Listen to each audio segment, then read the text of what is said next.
Halo semuanya, semoga dalam keadaan sehat ya. Ya, di hari Jumat ini saya kembali posting video baru dengan tema yang berbeda. Eh, Sebelumnya terima kasih yang udah ngeklik video ini. Semoga mendapat pengetahuan yang bermanfaat. Dan pastikan tonton terus videonya sampai habis. Jangan di skip agar pengetahuan dan informasi yang didapat tidak setengah-setengah. Oke, sesuai judul kita akan membahas pasar setan di gunung. Wah, ini serem banget nih judul-judulnya nih. Kenapa sih saya angkat tema ini? Ya soalnya kan pasar setan itu sudah akrab di kalangan pendaki ya. Bahkan para pendaki sendiri banyak yang mengalami fenomena mistis atau merasakan eksistensinya itu ya udah banyak yang beredar ceritanya. Nah, di sini saya berhasil mengumpulkan 8 gunung yang memiliki kisah pasar setan. Nah, pasar setan di tiap-tiap gunung ini namanya beda-beda, tergantung ejaan lokal daerah setempat.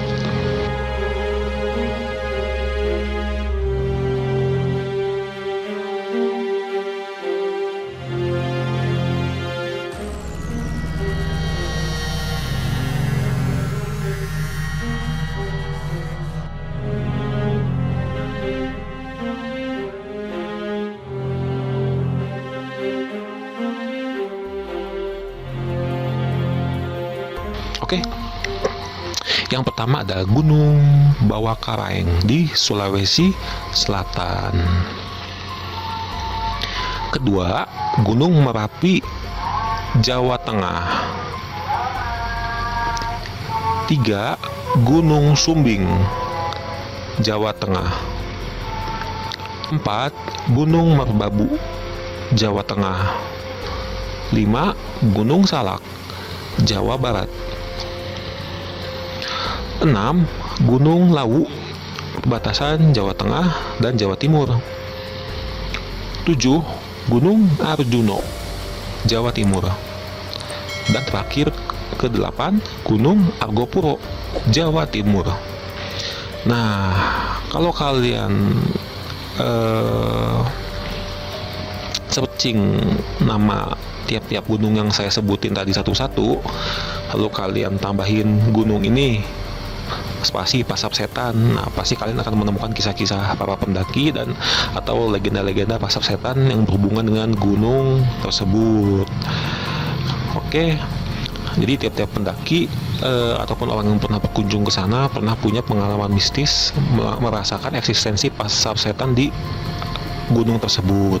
Nah, di sini saya nggak akan bahas legenda, sejarah dan data demografinya ya, karena itu kan di artikel atau nggak di internet udah banyak yang beredar.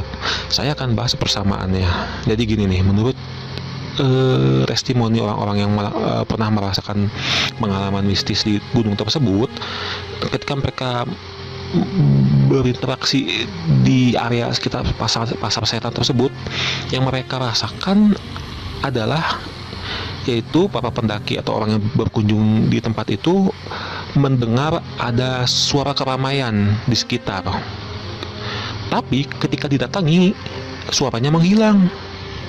Nah, ada juga yang mereka itu melihat dari jauh di sekitar pasar setan tersebut ada aktivitas seperti pasar tradisional. Dari jauh udah kelihatan tuh. Nah, ketika didekati, dihampiri, lalu menghilang gitu. Nah, sebenarnya pasar setan itu apa sih? Nah, untuk teman-teman yang muslim, pastikan di rukun iman harus beriman, ada urutannya, itu beriman. Salah satunya beriman kepada malaikat, ya kan, rukun iman kepada malaikat. Malaikat ini adalah makhluk goib, di mana makhluk goib tersebut memiliki dimensi sendiri. Artinya malaikat menempati ruang dan waktu sendiri, dan itu juga harus diimani, gitu kan. Nah, selain malaikat, ada juga jin. Jin juga termasuk ke dalam makhluk goib, dan jin menempati dimensi tersendiri. Artinya ada ruang dan waktu khusus yang yang khusus ditempati oleh bangsa jin. Dan keberadaan jin juga harus diimani, keberadaan dimensi tempat tinggal jin juga harus diimani, karena jin juga bagian dari makhluk goib. Apalagi malaikat dan jin adalah yang sudah diciptakan sebelum manusia gitu kan. Nah, jadi kalau menurut pendapat saya, pasar setan adalah bagian dari dimensi jin yang bersinggungan dengan alam manusia gitu. Nah, ini kan tiap-tiap gunung gini kan lokasinya berjauhan tuh, tapi punya sama-sama punya persamaan gitu. Ada suara keramaian, dideketin hilang, dari jauh kayak kelihatan pasar tradisional, tapi kalau dideketin hilang gitu kan. Nah, itu persamaannya. Dan persamaan berikutnya adalah semua pasar tersebut lokasinya selalu di gunung. Mengapa?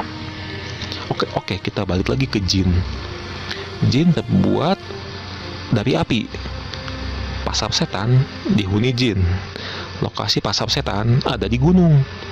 Di dalam gunung ada lahar, di mana lahar itu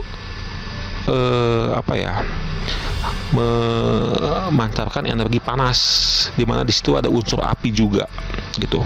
Api itu memiliki elemen panas. Nah, apakah ada hubungannya antara jin, pasar setan, dan energi kalor atau energi panas api di gunung tersebut?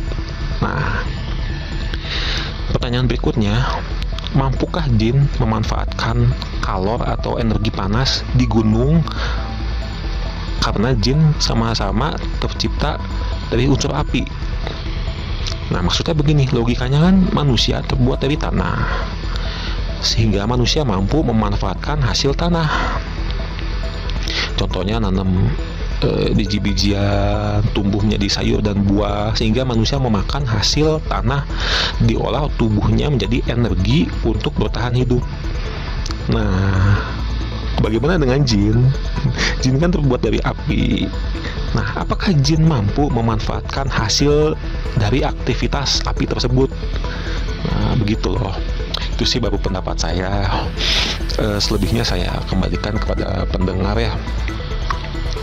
Jadi ini kan pendapat, salah satu pendapat aja, bukan pendapat yang satu-satunya benar, bukan, karena banyak sekali hipotesa atau kemungkinan yang lain. Bagaimana nih menurut teman-teman? Apakah teman-teman pernah punya pengalaman berinteraksi dengan pasar setan? Misalnya, dulu saya pernah mendaki ke gunung ini. Tapi di situ saya pernah merasakan pengalaman mistis. Misalnya kalau dicerita-cerita, dengar suara gamelan, tapi setelah dilihat sumber suaranya nggak tahu dari mana, atau nggak mendengar suara kerumunan kayak ada rame-rame, tapi setelah dicek nggak ada siapa-siapa. Kalau punya pengalaman seperti itu, silahkan diceritakan di kolom komentar.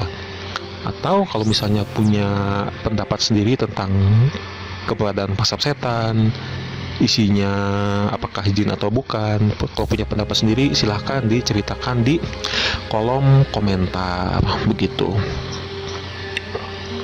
Kalau saya pribadi, ini sih sedikit cerita aja ya. Dulu waktu zaman SMA ya, saya punya pengalaman mendaki Gunung Tangkuban Perahu di Jawa Barat. Nah, jadi waktu di jalur pendakiannya itu saya mendaki lewat jalur setapak gitu, tidak lewat jalan utama, karena jalan utama yang diaspal kan itu mobil bisa lewat. Nah, saya enggak, saya menggunakan jalan setapak yang masih rapat gitu pohonnya, yang hanya bisa dilewati oleh manusia aja begitu. Nah, ketika naik sampai di Tangkuban Perahu itu alhamdulillah lancar, nggak ada apa-apa. Nah, saat pulang itu sore melewati jalur yang sama tuh. Nah, saat mau turun itu di tengah perjalanan menjumpai seperti area lapang yang mungkin sekitar setengahnya lapangan bola gitu ya, cuma dipenuhi oleh rumput-rumput biasa gitu. Nah, waktu itu kan rombongan ya, kebetulan saya jalannya paling belakang. Nah, saat menempati area lapang itu saya kayak ngedenger atau ngerasain gitu ya, di belakang itu tuh kayak ada suara orang jalan, orang bawa-bawa tas gitu. Ada orang yang saling bergumam gitu, kayak yang satu manggil yang satu ngajak ngobrol, yang satu nyaut gitu, tapi nggak jelas gitu. Pas saya lihat ke belakang ternyata nggak ada siapa-siapa gitu. Tapi pas saya jalan lagi nggak lama tuh suaranya kedengeran gitu. Tapi pas saya anehnya kalau saya nyari lihat ke belakang tuh suaranya jadi mendadak hening gitu loh. Nah, waktu itu kan saya nggak tahu tentang kisah pasar setan gitu kan. Jadi ya saya nganggapnya mungkin saya kayak entah halusinasi atau mungkin perasaan saya doang gitu loh. Nah, saya juga nggak tahu sih apakah di sekitar Tangkuban Perahu ada mitos pasar setan atau enggak gitu. Ya pengalaman saya sih itu aja sih. Selanjutnya nggak ada belum pernah ketemu kisah-kisah seperti itu lagi gitu. Oke, ini bahannya nggak terlalu banyak ya di internet, karena rata-rata kan kisahnya kan itu aja ya, cerita pendaki kan yang berinteraksi di tiap-tiap gunung gini, walaupun orangnya beda tapi kan gejalanya sama ya gitu. Dan cerita pengalaman pendaki lainnya kan nggak begitu banyak, jadi ya saya bahannya juga nggak banyak, hanya memaparkan persamaannya aja dan pendapat versi saya gitu. Ya paling itu aja yang bisa saya sampaikan hari ini. Terima kasih udah nonton videonya sampai habis. Mohon bantuan untuk like, subscribe, komen, dan share. Ya, kita ketemu lagi di video selanjutnya dengan tema yang berbeda.